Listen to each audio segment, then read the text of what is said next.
Hi friends, ఇంతకుముందు వీడియోలో బృహస్పతికి మరియు శనికి మధ్య ఉన్నటువంటి ఒక కామన్గా ఉన్నటువంటి హౌస్ని ఎలా చూడాలి అనేది మీకు వివరించి చెప్పాను. కానీ ఆ వీడియోలో మీకు ఎటువంటి రిఫరెన్స్ వీడియో కానీ గ్రాఫిక్స్ కానీ వాడి చూపించలేదన్నమాట.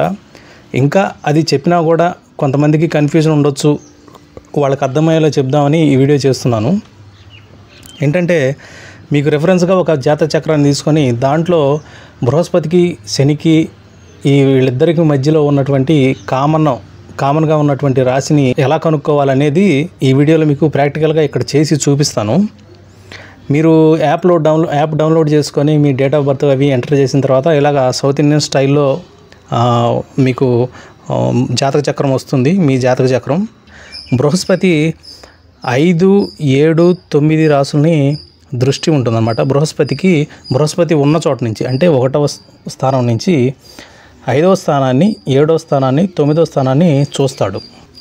అలాగే శని అక్కడ ఉన్నటువంటి స్థానం నుంచి 3వ స్థానాన్ని, 7వ స్థానాన్ని, 10వ స్థానాన్ని చూస్తాడనమాట. అంటే ఇక్కడ చూడండి జాతక చక్రంలో జూపిటరు అంటే గురువు కర్కాటక రాశిలో ఉన్నాడు.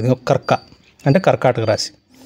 కర్కాటక రాశి నుంచి 5వ రాశి ఏమవుతుంది? వృశ్చిక రాశి అవుతుంది. ఈ రాశిని చూస్తాడు. అలాగే కర్కాటక రాశి నుంచి 9వ రాశి మీనరాశి, ఈ రాశిని చూస్తాడు. కర్కాటక రాశి నుంచి 7వ రాశి అంటే మకర రాశిని చూస్తాడు. అలాగే జూపిటర్ ఉన్నటువంటి ఆ గదిని ఆల్రెడీ ఆయన ఉన్నాడు కాబట్టి దాన్ని కూడా మార్క్ చేసుకోవాలి, దాన్ని కూడా చూస్తాడు కాబట్టి. శనేశ్వరుడు దగ్గరికి వెళ్దాం. శని తులారాశిలో ఉన్నాడు కాబట్టి తులారాశిని టిక్ చేసుకుందాం. తులారాశి నుంచి 3వ రాశిని శని చూస్తాడనమాట. అంటే తులారాశి, వృశ్చిక రాశి, ధనుర్రాశి. తులారాశి నుంచి 7వ రాశిని కూడా చూస్తాడనమాట. అంటే మేషరాశి. తులారాశి నుంచి 10వ రాశిని కూడా చూస్తాడనమాట. 10వ రాశి అంటే కర్కాటక రాశి. ఇక్కడ ఇంటూ పెట్టి ఉన్నాయి, ప్లస్ గుర్తులు పెట్టి ఉన్నాయి.